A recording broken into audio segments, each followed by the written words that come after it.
The unsurpassed, penetrating and perfect truth is seldom met with, even in 100,000 myriad kalpas. Now we can see and hear it. We can remember and accept it. I vow to make the Buddha's truth one with myself. Homage to the Buddha, homage to the Dharma, homage to the Sangha.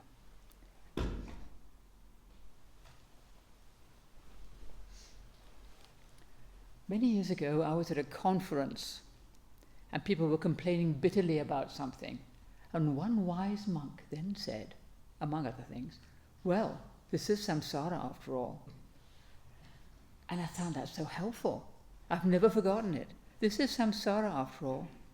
It puts things in perspective.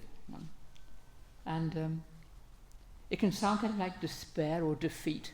Well, it's all hopeless, everything's awful. Dear, hang on a minute, I'm making a horrible mess of this.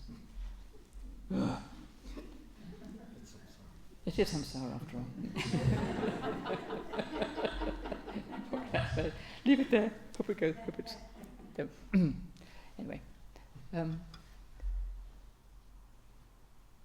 it's like, it is samsara after all, what you expect. Despair, defeat, everything's awful, but it's not like that.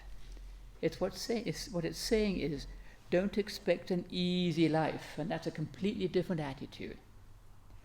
We often feel some entitlement to an easy life, a certain amount of comfort, some happiness and security, people who love us, reasonably good health and so on. But lots of people don't have any of these things, or maybe just one or two of them, and they still live their lives and maybe even find some contentment with that. You don't have to have all the things you think you might need for a reasonable life, because it's not just to be happy. Brahmavati used to say, a dog asleep in the sun is happy. Is that all you want? Most people in this world manage with a whole lot less than we have in this country. We have no idea. And they might be a lot more content than we are, because they don't expect so much from life. They don't expect everything to be comfortable and nice and have everything they want. Sometimes they're much happier than we seem to be.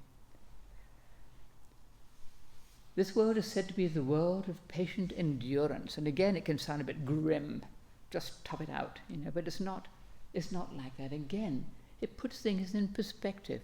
It's the world of patient endurance. It is samsara after all. Don't expect it to be perfect,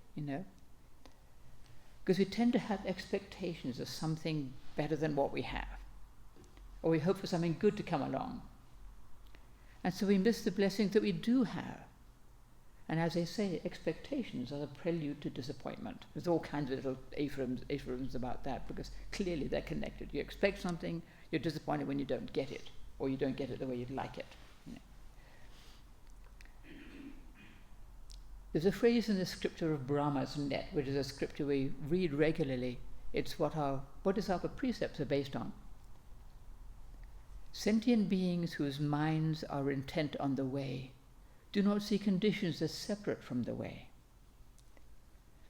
If our mind is intent on the way, if our practice is central to our life, we can use all the conditions of our lives to help us, rather than seeing them as an obstacle.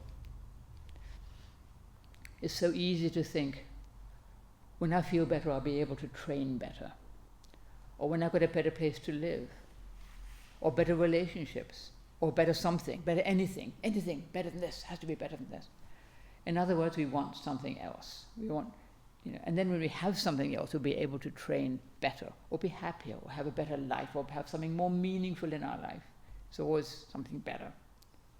But life isn't like that. We can have this beguiling idea that somehow things will get better, and then we can do better. And it's okay to think things will get better, rather than they're just going to get worse. But it's not the answer, actually. We want our conditions to go away. I want my pain to go away. I want this person I don't like to go away. I want my suffering to go away. And this is the very suffering itself. I want something else, Well, as you've probably noticed, at the moment it's rather warm. And we can complain about it and get upset about climate change and get all hot and cross about that and heat ourselves up even more. Or we can accept it and just do our best with it. try to keep cool, And maybe we will learn to take better care of our earth. It would be nice. We can hope. And if we can help that, we do help, rather than just complain, There will always be something we might not like. If it was all perfect, it wouldn't be this world of patience. It would be blissful, It wouldn't be this world of patient endurance. It wouldn't be samsara. And this is what we need to help us to learn. These very conditions of our lives that are not always perfect. Sometimes they're really difficult. Otherwise, how would we learn anything if everything was wonderful all the time? There's the 6 worlds that Buddhism teaches, the 6 realms of existence. There's the world of the animals, the world of hungry ghosts, those who are always craving something, the world of the asuras, those who live for power. There's the hells, the heavens, and the world of humans. And these are all within samsara, even the heavens. That seem so beautiful and free from suffering. They're part of samsara because they're not eternal. When your merit runs out, you go off to some other realm. It's not permanent. And none of these places last forever. Hells don't last forever. You pay your dues, finally you can move on to something else. Or you see the Buddha. That says there are Buddhas in all these worlds. There's always a Buddha you can see. Always kanzeon, always compassion you can find. It's a matter of how we look. And whether you see these 6 realms as real places, or as states of mind, they're all impermanent. Our states of mind are impermanent. As we know, it's 1 minute you're happy, next minute you're miserable, some minutes you're cross, then you want something, it's all transient. No one stays in hell forever. It may feel like it, but they don't. People move. And you can't be wretched absolutely all the time. You have to have little moments of at least some respite. No one stays in heaven forever. As I said, your merit runs out. And even if you have a happy life, you get sick, you have things happen, people you love, you lose. It happens to everybody.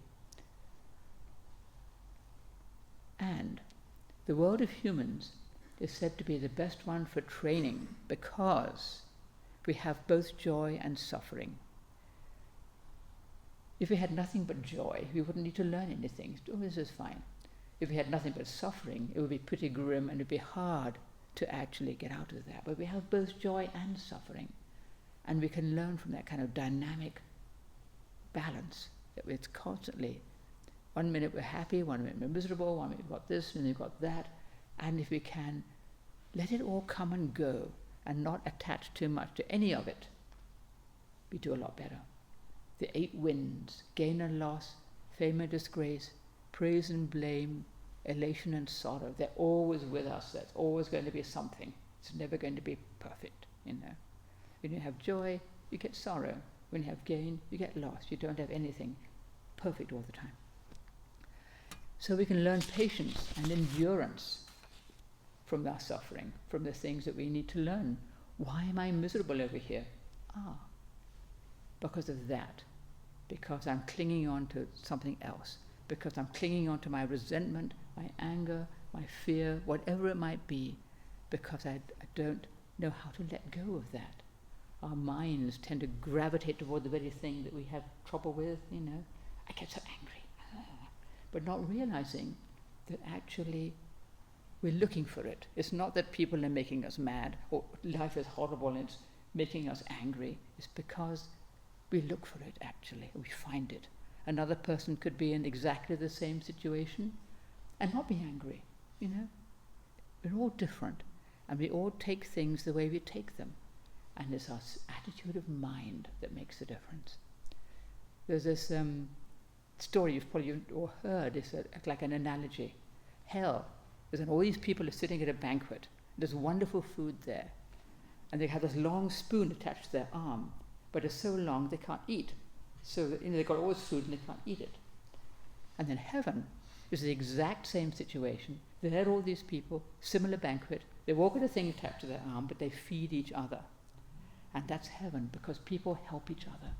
And that kindness and not unselfishness is what turns hell into heaven.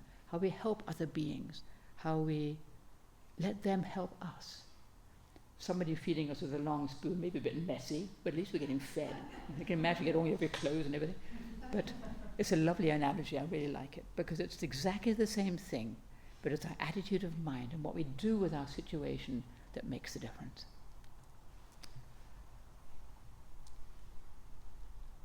So it all depends on our attitude of mind. And if we can accept the setbacks and difficulties of life, we can learn gratitude for what we have. Maybe we have a lot of pain, but we can still walk, We can be grateful for that. And those of us who run around with a healthy body don't even think about, oh, how nice that I can walk and run. When you're young, it goes right by you. When you're getting older, you think, oh, body doesn't work so well, but I can do this. I've still got my marbles, I can still feed myself, I can still do things. And we're grateful. People who lose everything in a fire, they're always just really grateful if their family survives. Even the cat and the dog survive. They're just really grateful for what they have. But you might not think about it in normal life. You can be grateful for your family, but not like that, when everybody could have died, and actually you're okay. And it's really traumatic to lose one's home, and you can grieve, but you can also be grateful at the same time. Be grateful for what you have. This world of samsara is hard for everybody. Even when they seem to live a happy and comfortable life, you just don't know what it's like to be that person. They have this lovely relationship, they're happy, they're rich, and they can be miserable. You just don't know. Everybody gets old, gets sick and dies, if they're lucky, No matter how rich people may be, no matter how powerful they may be, how healthy or how beautiful, it all passes. You can't take your money with you, you can't take your power with you when you're on your deathbed, No one escapes these basic facts of existence. So we can remember this and have compassion for everybody, for those whom we like, those whom we don't like, those who help others and those who seem harmful and selfish, those who seem fortunate and those who seem wretched. We just don't know. Those who have a very hard life, those who seem to have an easy life. Everybody has suffering, sometimes more, sometimes less. But it's all part of our karmic inheritance. And nobody gets out of this alive, and everybody has pain, sorrow, loss, and so on. So there's really no room for hatred and resentment when you think of it like that. When you remember we're all in the same boat. Some of us may have a more comfortable seat than another person, but we're all in the same boat. So we just celebrated Reverend Master Jiyu's life at our stupa ceremony. Last time we did the ceremony, it was a bit cold. This time it was a bit warm. Comes and goes, it's all, Recently, Reverend Master Koten did a wonderful retreat about Reverend Master Jiyu, which many of us, we all know.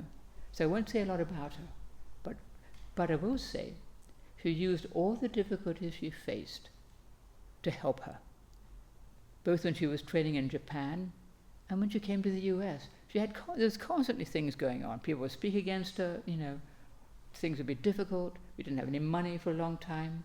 People would come, they would go, and she just sat through it all and sat still through it all. And of all the things I learned from her, that was one of the most valuable, that we should sit still in the midst of all conditions, whether they were going well, whether it was really hard, she would sit still.